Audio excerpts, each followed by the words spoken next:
Viewers, আজকে আমি আপনাদেরকে রান্না করে দেখাবো বিফ কোফতা কারি ও আলু পরোটা।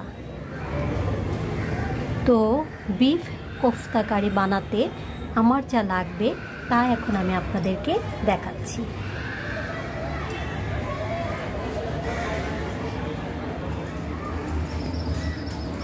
আমার লাগবে বিফ কিমা। এই কিমাটা যে কোনো সুপার শপে পাওয়া যায়। আমি এখানে হাফ কেজি পরিমাণ কিমা নিয়েছি। আর লাগবে পেঁয়াজ কুচি করা, রসুন পেস্ট, আদা পেস্ট, ধনেপাতা কুচি, গোলমরিচের গুঁড়া, লবণ। তাহলে ভিউয়ার্স, চলুন আমি বিফ কোফতা কারি বানানোর প্রথম ধাপটা সেরে ফেলি। ভিউয়ার্স, আমি সর্বপ্রথম গরুর কিমাটা নিয়ে নেব।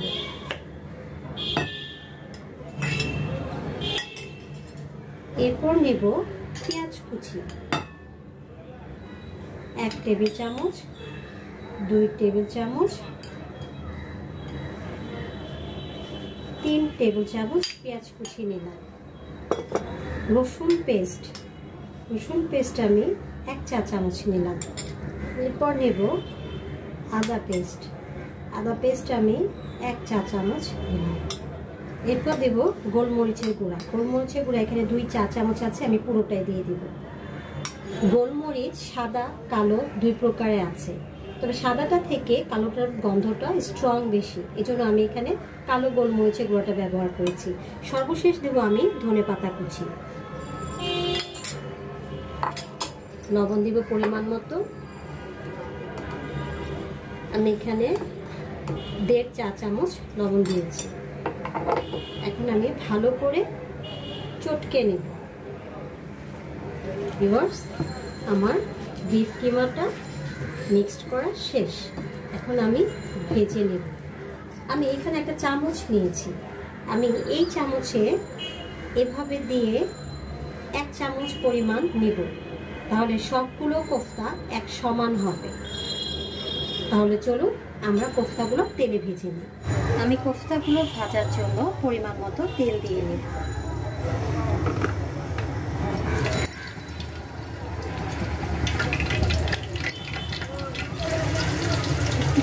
চাপতে দিব, তা না হলে কোফতাগুলো ফেটে যাবে। ভিউয়ার্স, আমার সবগুলো কোফতা দেওয়া শেষ। এখন আমি মিডিয়াম আঁচে ভেজে নেব। আজকে আমি যা রান্না করব সব আমার মার পছন্দের রান্না। আমার হাতের রান্নাটা খুব পছন্দ করে বেশি। তো যেদিন আমি রান্না করব সেদিন আমার মা মহা খুশি।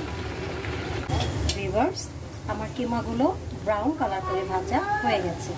এখন আমি নামিয়ে ফেলব।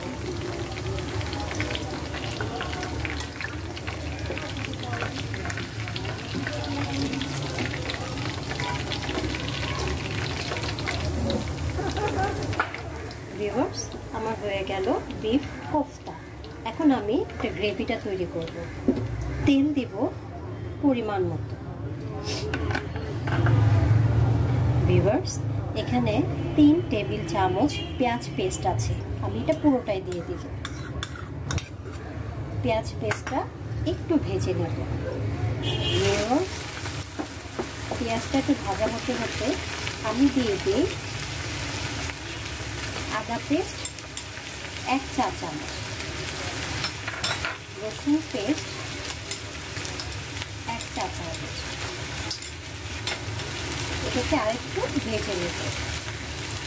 ভিউয়ার্স, আজকের আকাশেও অনেক মেঘ জমেছে। আজকের আকাশটা দেখে মনে অহেতুক একটা কষ্ট জাগ্রত হলো। মাকে নিয়ে একটা গান আছে। গানটা গাওয়াটা অনেক কঠিন, এত হৃদয় স্পর্শকাতর গানটা যে গাইতে গেলে চোখ দিয়ে পানি আসে, কষ্টে গানটা গাওয়া যায় না। আমি আজকে চেষ্টা করব মাকে নিয়ে গানটা গাওয়ার জন্য। যেহেতু আজকে আমি আমার মার পছন্দের মতো বিফ কোফতা কারি ও আলু পরোটা রান্না করব, সেহেতু মার পছন্দের একটা গানও গাবো আজকে মাকে নিয়ে। পেঁয়াজটা ভাজা হয়ে গেছে। এখন আমি টক দইটা দিয়ে দিব। টক দইটার সাথে একটু পানি মিক্সড করে আবার এটার মধ্যে দেব। 1 চা চামচ জিরার গুঁড়া, 1 চা চামচ ধনিয়ার গুঁড়া, লবণ দিব পরিমাণ মতো। 1 চা চামচ লবণ দিয়েছি। এখন আমি 1 মগ পানি দিব।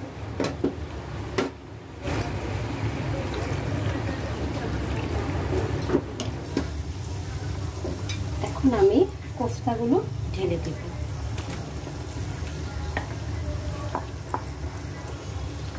ভিউয়ার্স, এই কোফতাটা হতে হতে আমি মাকে নিয়ে একটা গান গাবো।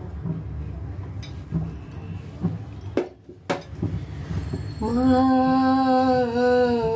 তুমি আমার আগে যেও না গো মোরে, মা তুমি আমার আগে যেও না গো মোরে, আমি কেমন করে দেব মাটি তোমার কবরে, আমি কেমন করে দেব মাটি তোমার কবরে, মা তুমি আমার আগে যেও না গো মোরে, মা তুমি আমার আগে যেও না গো মোরে, নরম বিছানায় তুমি থাকো মাগো, বসলে বসো শীতল পাটিতে,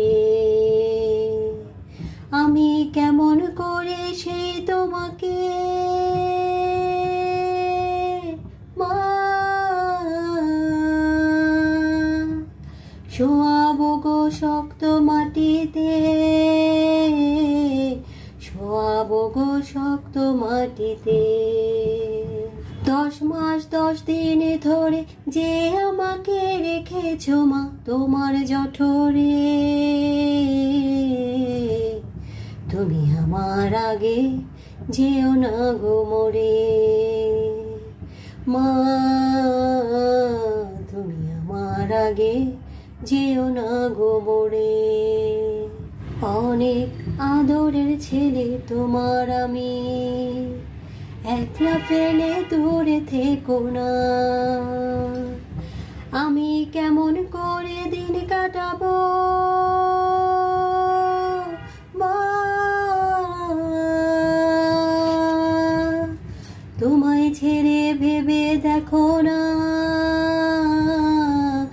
একবার তুমি ভেবে দেখো না, এই পৃথিবীর আলো আমায় যে দেখালো তাকে মাটি দেব কি করে, তুমি আমার আগে যেও না গো মোরে, মা তুমি আমার আগে যেও না গো মোরে, আমি কেমন করে দেব মাটি তোমার কবরে, আমি কেমন করে দেব মাটি তোমার কবরে, মা তুমি আমার আগে যেও না গো মোরে, মা তুমি আমার আগে যেও না গো মোরে। এই গানটা এতদিন অনেক প্র্যাকটিস করেছি, কিন্তু মুখে আসতোই না, অনেক কষ্ট লাগতো মাকে নিয়ে গানটি গাওয়া, কান্না চলে আসতো। আজকে পচা হলো, গাইতে পেরেছি। কোফতাটা আমার প্রায় হওয়ার পথে। এখন আমি কাঁচামরিচগুলো দিয়ে দেব।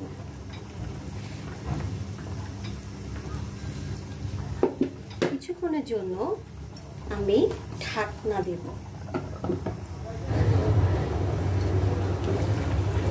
ভিউয়ার্স, আমি এখন একটু গরম মশলার গুঁড়া ছিটিয়ে দেব।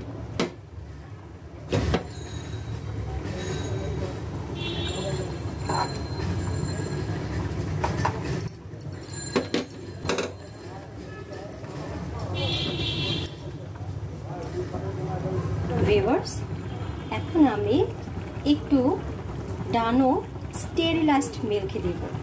আমি সম্পূর্ণ দেব না,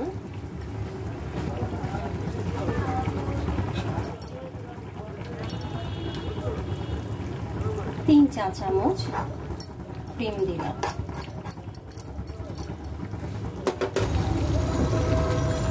একটু ঝোল রাখবো, কারণ পরোটা দিয়ে খাবে তো, আমি পরোটা দিয়ে এই ঝোল একটু ঝোল রাখবো। নামানোর আগে ধনেপাতা কুচিটা দিয়ে দেব।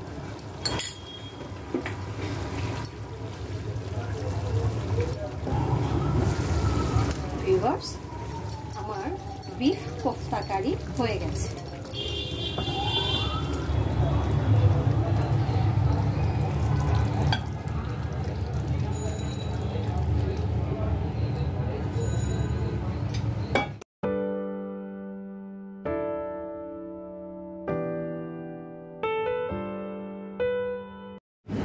ভিউয়ার্স, এখন আমি আলু পরোটা তৈরি করার যে ময়দার খামি সেটা তৈরি করব, আর সাথে পুর দেওয়ার জন্য যে আলুটা নেব সেই আলুটা আমি পেঁয়াজ বেরেস্তা, লবণ, শুকনো মরিচ ও সরিষার তেল দিয়ে মাখিয়ে নেব। কিন্তু তার আগে আমি ময়দাটা দিয়ে আলু পরোটার খামি তৈরি করব। আমি এতটুকু পরিমাণ নিলাম, তাতে লবণ দেব প্রায় 1 চা চামচ। এটা একটু মিশিয়ে নিব লবণের সাথে।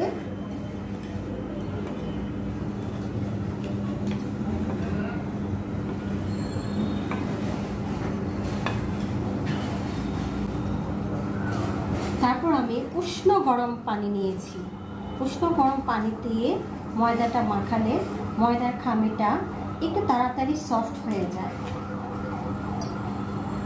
আমি পানিটা অল্প অল্প করে দিব। ভিউয়ার্স, আমার আলু পরোটা তৈরি করার ময়দার খামি হয়ে গেছে। এখন এটা আমি কিছুক্ষণ রেখে দিয়ে আলু ভর্তাটা তৈরি করে নেব।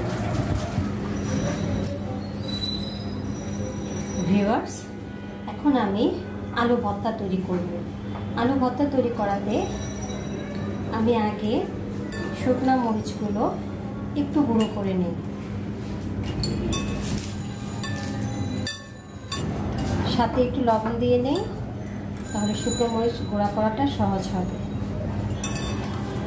ভিউয়ার্স, আমার শুকনো মরিচ গুঁড়ো করা শেষ।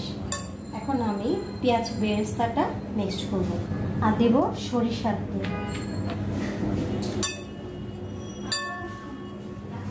যে কোনো ভর্তাতে সরিষার তেলের ফ্লেভারটা অনেক সুন্দর আসে। এখন আমি দিয়ে দেব আলুর চটকানো। ভিউয়ার্স, আমার আলু ভর্তা তৈরি শেষ। এখন আমি আলু পরোটা তৈরি করতে যাব। ভিউয়ার্স, আমি আলু পরোটা তৈরি করার আগে আরেকটা জিনিস দেখাবো। এটা হচ্ছে ধনেপাতা চাটনি।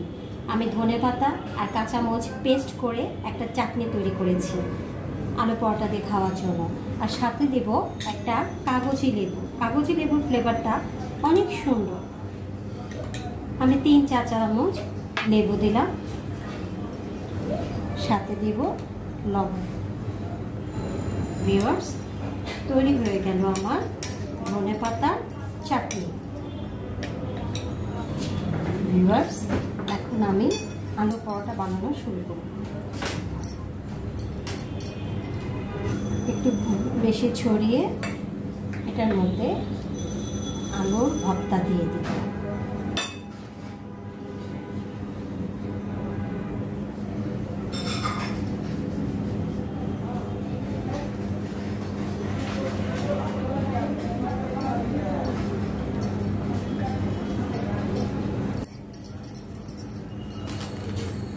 একটু ময়দা ঘুরিয়ে নেই, তাহলে বেলতে সুবিধা হবে। আস্তে আস্তে বেলবো, তাহলে ফেটে যাবে, ফেটে আলুর পুরটা বের হয়ে যাবে। ভিউয়ার্স, তৈরি হয়ে গেল আমার আলু পরোটা। এখন আমি এটা ভেজে নিয়ে আসবো। ভিউয়ার্স, কড়াইটা আমি আগে গরমে দিয়েছিলাম। এখন আমি পরোটাটা ছেড়ে দিব।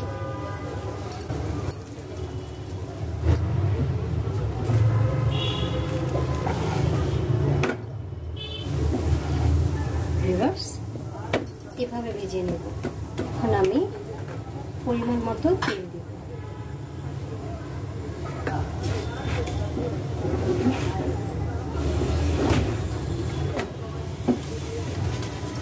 রিভার্স আমার পরোটার দুটা পাশে হয়ে গেছে। তৈরি হয়ে গেল আমার আলু পরোটা।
আলুর পরোটা আর কোপ্তা আমার জন্য বানাইছো, আমি পছন্দ করি, কিন্তু অনেক মজা হয়েছে।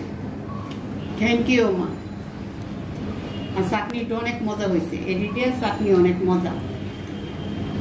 তোমাকে অনেক অনেক থ্যাংক ইউ।